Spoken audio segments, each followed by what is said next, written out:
Close to nature is close to your world. Myron Homes, Cherubic Farms at Chevilla, 7799949104. ఒకనాడు current అంటే భయపడే పరిస్థితి.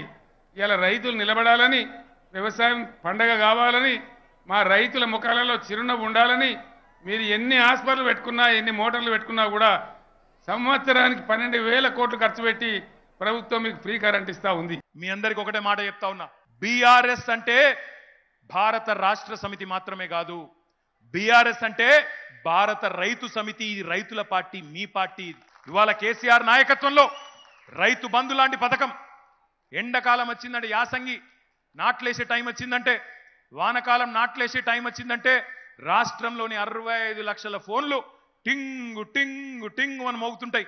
రైతు బంధు 65 లక్షల ఫోన్లలో 65,000 కోట్లు 10 కిస్తులలో వేసిన ఒకే ఒక్క నాయకుడు భారతదేశంలో కేసీఆర్ మాత్రమే. హిమాంశు మన దగ్గర ఫండ్ లేదు, మనకు లిమిటెడ్ ఫండ్స్ ఉంటాయి, మనం చిన్న చిన్న ఈవెంట్స్ చేసుకుంటాం, మనకు అంత ఫండ్ రాలేదు అని చెప్పింది. నేను ఆ రోజు మ్యామ్తో అన్నా, నేను క్యాస్ట్ ప్రెసిడెంట్ గా వెళ్లే ముందు, నేను కాలేజ్కి వెళ్ళిపోయే ముందు 2 పెద్ద ఈవెంట్స్ కండక్ట్ చేసి, ఫండ్ రైజర్స్ ఈవెంట్ కండక్ట్ చేసి, దాంతో మేము 40 లక్షలు సేకరించినాం. ఆ 40 లక్షలతో కాకుండా కూడా మన డిఈసి ఇన్ఫ్రా మత్స్యధన్ రావు గారు కూడా ఇక్కడే ఉన్నారు. మత్స్యధన్ రావు గారు అండ్ అనిరుద్ గుప్తా గారు, వారి సహకారం లేకపోతే ఇంత తొందరగా అయ్యేది అస్సలే కాదు. చూసారా, కొడుకు తండ్రిని మించి మాట్లాడుతుంటే మనవడు తాతకు తగ్గట్టుగా మాట్లాడుతున్నారు. కల్వకుంట్ల కుటుంబం అంటేనే మాటల మరాఠీలో అని చెప్పడానికి ఇంతకంటే నిదర్శనం లేదు. నిన్న స్కూల్ ప్రోగ్రామ్ తో కేహెచ్ఆర్, అదేనండి మన కల్వకుంట్ల హిమాంశు కూడా ప్రజాసేవలోకి ఎంట్రీ ఇచ్చారు. అలాగని రాజకీయ రంగ ప్రవేశం అనొద్దు. పబ్లిక్ సమస్యలను అర్థం చేసుకొని ఆ సమస్యలపై స్పందించే గుణాన్ని చాటుకున్నాడు కేటీఆర్ వారసుడు. కాజాగూడలో స్కూల్ బిల్డింగ్ రూపురేఖలు మార్చి తనకు కూడా మంచి రాజకీయ భవిష్యత్తు ఉందని మాత్రం సిగ్నల్ ఇవ్వకనే ఇచ్చారు. ఆ ఫండ్స్ కలెక్ట్ చేస్తాం, ఎన్జిఓస్ ఇస్తాం. ఇట్లనే నడుస్తున్న క్యాష్ ని నేనేమనుకున్నా అంటే, ఈ ఫండ్స్, ఇక్కడ వచ్చిన ఫండ్స్ ని మన స్కూల్ కోసం కాదు, మన స్కూల్ పేరు కోసం కాదు, బయట ఒక 10 మందికి సహాయం చేద్దానికి వాడదామని చెప్పి ఆ ఇనిషియేటివ్ నేను, నా క్యాస్ట్ మెంబర్స్ తీసుకున్నాము. అన్ఫార్చునేట్లీ ఇప్పుడు నాకు కొంతమంది క్యాస్ట్ మెంబర్స్ కాలేజెస్కి వెళ్ళిపోయినారు, but I have to take that names for sure. Aditi Mullapudi, Pranav Manasani, Neha Bhatta, Ramsha and Nesa Agarwal, వీళ్ళందరూ కూడా నా క్యాస్ట్ టీమ్ డే 1 నుంచి ఈ స్కూల్ వచ్చి నాతో ఎన్నోసార్లు వచ్చి తిరిగి చేసి, మొత్తం ప్రతి ఒక్క క్లాస్ రూమ్ సర్వే చేసి, ప్రతి ఒక్క స్టూడెంట్తో మాట్లాడి, ఇంక ఇక్కడ ఏమేమి కావాలి, పరిస్థితి ఎట్లుంది అన్ని కనుక్కొని, ఆఖరికి డైనింగ్ హాల్ అనేది నాకు తెలుసు ఇక్కడ స్కూల్లో చాలా లిమిటెడ్ స్పేస్ ఉంది, అయినా కూడా పిల్లలకు ఒక డైనింగ్ హాల్ ఉండాలి. ఎందుకంటే క్లాస్ రూమ్లలో తినే వారికి ఏమవుతుందంటే లోపల అంతా స్మెల్ అండ్ పురుగులన్నీ జమ అవుతున్నాయి. అవంతా ఉండకుండా ఒక డైనింగ్ హాల్ కట్టియాలి. స్పేస్ ఉన్నా లేకున్నా అంత అవసరమైతే బయట ఉన్న వినాయకుడి మండపంని తీసేసి ఇంకా పెద్దగా కాలనీ వాళ్ళకు ఇంకా పెద్ద వినాయకుడి మండపం కట్టించి, ఉన్న వినాయకుడి మండపం దగ్గర మంచి గ్రౌండ్ చేసుకొని అక్కడ పిల్లలకు ఒక ప్లే ఏరియా లెక్క చేద్దామని ఐడియాతోని ఇక్కడ డైనింగ్ హాల్ కూడా కట్టింది. ఎలాంటి అంశాన్నైనా సరే ప్రజలకు అర్థమయ్యే భాషలో, అర్థమయ్యే రీతిలో చెప్పడం కేసీఆర్ కు, కేటీఆర్ కు వెన్నతో పెట్టిన విద్య. అవే లక్షణాలు ఇప్పుడు హిమాంశుకు కూడా వచ్చేసాయి. హిమాంశు మైక్ పట్టుకుని మాట్లాడుతుంటే మోడర్న్ కేసీఆర్ లా కనిపించారు. తను చూసిన సర్కారు బడి దుస్థితిని 4 మాటల్లోనే చాలా చక్కగా చెప్పారు హిమాంశు. ఆ బడి భవిష్యత్తును మార్చడానికి ఏం చేయాలో ముందు చూపుతో ఆలోచించారు. అనుకున్నది అనుకున్నట్టుగానే చేశాడు. ₹1 కోటి ఫండ్ సేకరించి ఆ ఫండ్ తో కాజాగూడలోని సర్కారు బడి భవిష్యత్తును మార్చేశాడు. గర్ల్స్ టాయిలెట్ బయటనే పందులుండే, ఆడపిల్లలు ఎట్లా వాడతారు ఆ బాత్రూమ్స్?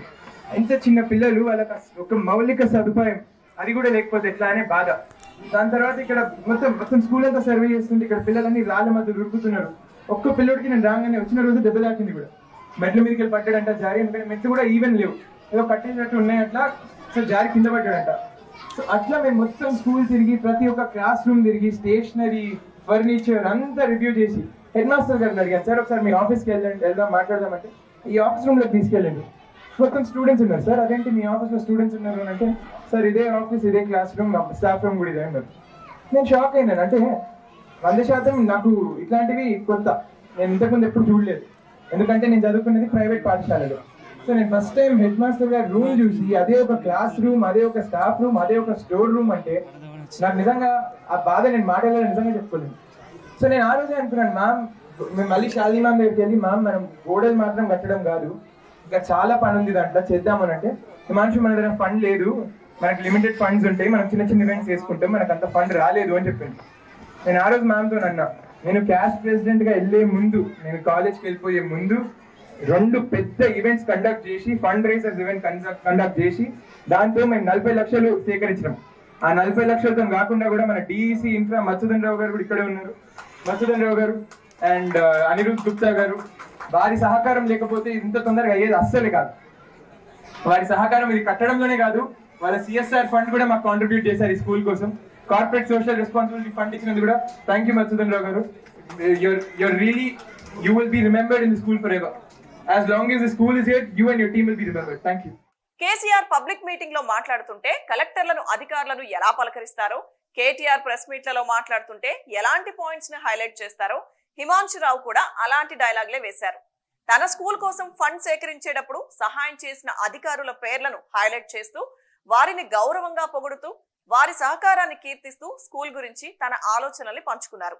ఇంత చిన్న వయసులోనే స్కూల్ నుంచి కాలేజ్ కి వెళ్లే ఏజ్ లోనే స్టేజ్ మీద మైక్ పట్టుకుని ఎలాంటి స్టేజ్ ఫియర్ లేకుండా మాట్లాడిన హిమాంశురావు ఇప్పుడు అందరినీ ఆశ్చర్యపరుస్తున్నారు. అద్వైత్ కూడా డే 1 నుంచి మొత్తం ఫైనాన్సెస్ లిస్ట్ కానీ, ఎక్కడి నుంచి మనం స్పాన్సర్స్ ఎట్లా వెతకాలి, సిఎస్ఆర్ ఎట్లా తెచ్చుకోవాలి, డే 1 నుంచి అద్వైత్ ఉన్నాడు. నా వెనకాల ప్రేరణ, నా deputy head of caste level and home coming, ఈ 2 ఈవెంట్సే ఫండ్స్ కలెక్ట్ చేసి స్కూల్ కట్టాం. ప్రేరణకు, మరి నా ఫ్రెండ్స్ హితేష్, తర్వాత వేద్, సంజన, ప్రతితి, అందరికీ కూడా వీళ్ళందరి సపోర్ట్ వల్లనే ఈరోజు ఈ స్కూల్ పాసిబుల్ అయింది. లేకపోతే ఇది అయ్యేది కాదు. అది నేను చాలా ఈ క్రెడిట్ నాది కాదు, ఇదంతా వాళ్ళది, మా ఫ్యామిలీది అండ్ మా స్కూల్ సపోర్ట్. రాజకీయాలు, సినిమాలు ఇలా ఏ రంగాన్ని తీసుకున్నా వారసులే అధికంగా కనిపిస్తారు. ఎమ్మెల్యే కొడుకు ఎమ్మెల్యేగా పోటీ చేస్తారు, హీరో కొడుకు హీరోగా ట్రై చేస్తాడు. వ్యాపారాన్ని ఎలా వారసత్వంగా నడిపిస్తారో రాజకీయాలను కూడా అలాగే వారసులు నడిపిస్తారు. కేసీఆర్ కు కేటీఆర్ వారసుడైతే, వైఎస్ఆర్ కు జగన్ వారసుడైతే, చంద్రబాబుకు లోకేష్ వారసుడైతే, కల్వకుంట్ల హిమాంశు కూడా కేటీఆర్ కు రాజకీయ వారసుడైనట్టే. రాజకీయ నాయకుడి లక్షణాలు హిమాంశులో కొట్టొచ్చినట్టు కనిపించాయి.